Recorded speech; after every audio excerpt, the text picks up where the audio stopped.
ஒரு சிறந்த செயலை நான் உங்களுக்கு அறிவித்து தரட்டுமா? சஹாபாக்கள் சொன்னார்கள், ஆம் யா ரசூலல்லாஹ், அறிவித்து தாருங்கள். அல்லாஹ்வுடைய ரசூல் சொன்னார்கள், திக்ருல்லாஹி அஸ்ஸ வஜல், அல்லாஹ்வை அதிகம் அதிகம் திக்ர் செய்தல் என்று அல்லாஹ்வுடைய ரசூல் ஸல்லல்லாஹு அலைஹி வஸல்லம் சொன்னார்கள். அல்லாஹ்வுடைய தூதர் சொன்னார்கள், அல்லாஹ்வை நினைவு கூறக்கூடிய சபைக்கு மலக்குகள் வருகிறார்கள், தங்களுடைய ரெக்கைகளால் அவர்களை சூழ்ந்து கொள்கிறார்கள். முதல் வானம் வரை அந்த மலக்குகளுடைய படை சூழ்ந்திருக்கிறது. அல்லாஹ் அந்த மலக்குகளை பார்த்து கேட்பான், என் அடியார்களை எப்படி பெற்றுக்கொள்கிறீர்கள் மலக்குகளே?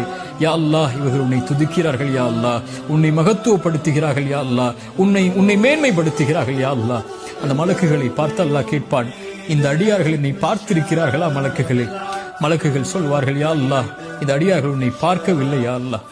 அந்த மலக்குகளிடத்தில் அல்லாஹ் சொல்லுவான், என்னை பார்த்தால் இவர்கள், இந்த அடியார்கள் என்னை பார்த்தால், அப்போது அல்லாஹ் ரப்புல் மலக்குகள் சொல்வார்கள் அல்லாஹ்விடத்தில், யா அல்லாஹ், உன்னை பார்த்தால் அதிகம் துதிப்பார்கள், இன்னும் அதிகம் மகத்துவப்படுத்துவார்கள், இன்னும் உன்னை அதிகம் புகழ்